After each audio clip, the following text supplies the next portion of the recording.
জেউৰা গছ মাৰি মাৰি দেখিছে নহয় পানীৰ অভাৱ। পানী বৰষুণটো আহিছিলে কিন্তু ফটককৈ নহা হৈ থাকিলে, আহিব বুলি ভাবিলোঁ। এই কঠীয়াও ৰঙা পৰি গ'ল, আহিব বুলি ভাবোঁতে এয়া গুটি হৈ গ'ল। দেখিছে নহয় এয়া শদিয়াত অলপ মাটি দিছে, শাহু মায়ে ৰুই লওঁ বুলি কৈছে আৰু সেইকাৰণে ৰুই আছোঁ আৰু এয়া জেউৰা গছ মাৰি মাৰি। পানীৰ অভাৱ হৈ গ'ল, পানী যদি আহিলেহেঁতেন খুব ধুনীয়া হ'লহেঁতেন। এতিয়া কি কৰিবা আৰু এইটো অৱস্থা হৈ গ'ল শেষলৈ। আৰু যদি পানী হোৱাহেঁতেন এইখিনি গোটেইখিনি ৰুব পৰা হৈ গ'ল, ট্ৰেক্টৰ লগাই পেলাই ধুনীয়া কৰি। এতিয়া এই জাতি কৰি ৰুই থাকিবলগীয়া হৈছে। এই জাতি জেউৰা গছ মাৰি মাৰি হাল বাইছে, ট্ৰেক্টৰে হাল বাইছে। তাৰপিছত এয়া মাটিটো মানে অলপ ভিজা হৈ আছে বাৰু, নমৰাটো পানী আহিলে বৰষুণ আহিলে ইয়াত খুব ধুনীয়া হয় বোলে ধান। যোৱা বছৰ দেখিছোঁ, কিন্তু এইবছৰ অলপ লগাই দিওঁ বুলি লগাই আছোঁ আৰু। দেখিছে নহয় কেনেকৈ ৰুই শুকান মাটিটো ৰুই দিব পাৰে। শুকান মাটি ৰুই দিলে বাৰু এতিয়া বৰষুণ আহিলে ধুনীয়া হ'ব, একদম কিচকিচীয়া কোলা, একদম পূৰা বৰষুণ একজাক আহি দিয়াহেঁতেন খুব ধুনীয়া হ'লহেঁতেন। আগতে আমাৰ মাহঁতে বালদ্বীপত ৰুইছিলে, আগতে তেজপুৰত দেই, ইয়াত নহয়, মনত আছে। কিন্তু ইয়াত আমি ৰুই আছোঁ এতিয়া। মানে ইয়াত এনে মাটিখিনি পৰি থকাৰ কাৰণে জোঁৱাই ৰুজনী ৰুই পেলাই ক'লে, সেইকাৰণে মানে ইয়াত ট্ৰেক্টৰ লগাই পেলাই এতিয়া ৰুই দিছোঁ আৰু। মানে কেইমাহ, 2 মাহ 3 মাহ 4 মাহৰে কথা আৰু। ইয়াত ধানো ভাল হয়, সেইটো কাৰণে লগাই দিওঁ বুলি ভাবিলোঁ। বন্ধু বান্ধৱীসকল লাইক কমেণ্ট শ্বেয়াৰ কৰি জনাব, কোনে কোনে ৰুই পাইছে এনেকৈ জেউৰা খুঁটি মাৰি। পানী যেতিয়া অভাৱ হৈ যায়, কোনে কোনে মাৰিছে গম পাই যাব।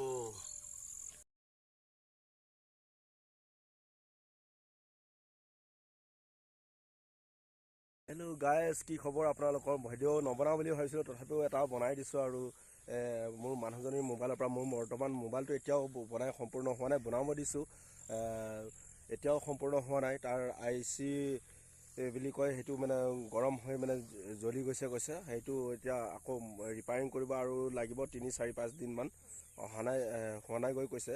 আৰু আজি আছোঁ মই শদিয়াৰ পথাৰত, আৰু এইখনে হ'ল শদিয়াৰ পথাৰ। দেখিছে নহয়, ভালকৈ আপোনালোকক দেখাই দিওঁ। এইখনে হ'ল শদিয়াৰ পথাৰত আছোঁ বৰ্তমানে মই।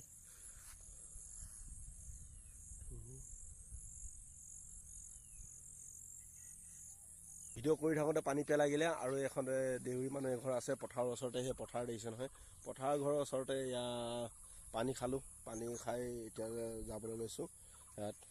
এই দেখিছে নহয়, এইখন ঘৰতে পানী খালোঁ আৰু এয়া বৌৱে কঠীয়া তুলি আছে। মোৰ কঠীয়া তুলিছে হয়। দাদা ক'ত গ'ল? হয় নেকি? দাদা কঠীয়া নুতুলে নেকি? অঁ হয়। অঁ ঠিকে আছে দে, তুলি থাকক। ধান ৰুই শেষে হ'ল, আৰু কিছুমান মানুহৰ অলপ ৰুবলৈ বাকী আছে আৰু আমাৰ শাহুমাহঁতৰতো পূৰা ৰুই সম্পূৰ্ণ হৈ গ'ল। আৰু আমাক এটুকুৰ মাটি দিছিলে, এইডোখৰ ৰুই লওঁ বুলি কৈছে। এয়া কেইটামান ৰোৱা হৈছে, 2 বিঘামান ৰোৱা হৈছে, আৰু সেই আগত ৰুই আছে। আৰু এইটুকুৰ ৰুই ল'বলৈ দিছিলে, কিন্তু পানীৰ অভাৱ, পানী হোৱা নাই। এতিয়া অলপ বামমূৰীয়া হয় জেগাটুকুৰ, সেইকাৰণে মানে সম্পূৰ্ণ আমি ৰুবলৈ পৰা নাই। আৰু কিছুমান 2-2.5 বিঘামান ৰোৱা হৈছে।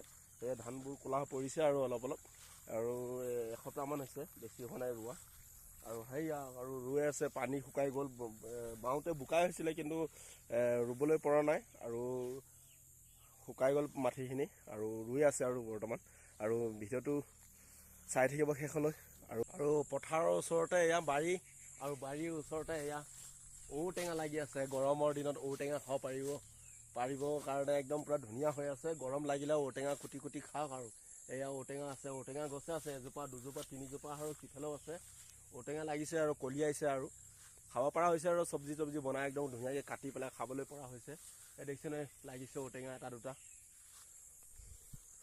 এয়া ঔটেঙা লাগিছে, ইয়াত লাগিছে, আৰু ইফালেও লাগিছে।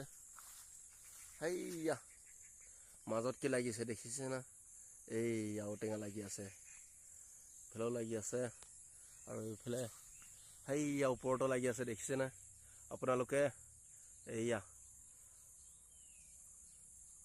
ঔটেঙা লাগি আছে, আৰু পাৰি খাবলৈ ধুনীয়া হ'ব। সেই ওপৰতো আছে, আৰু পথাৰখন এয়া ওচৰতে আছে। এয়া টুকুৰকে মানে আমাৰ শাহুমায়ে এয়া শদিয়াৰ এইটুকুৰকে ৰুই লওক বুলি কৈছিলে। তাৰ পৰা আছে এনেকৈ ডাঙৰ কৰি আছে, একেবাৰে বাঁহৰ ওচৰলৈকে। সেই বাঁহজোপা তাৰলৈকে আছে। মেক্সিমাম আছে 5-6 বিঘামান আছে মাটি ইয়াত।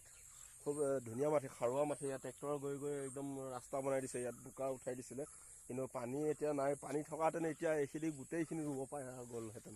এতিয়া পানীৰ অভাৱ হৈ আছে আৰু আধা অংশ ৰোৱা হৈছে আৰু সেই সিফালেও ৰোৱা হৈছে আৰু এয়া মাজতে অলপ আছে আৰু পানী নাই। পানী হয় যদি ৰুব লাগিব আৰু নহয় যদি আৰু এনেকৈ বাদ দিব লাগিব। কঠীয়াও এতিয়া পোৱাটো টান হ'ব, কঠীয়াটো পৰা নাছিলোঁ।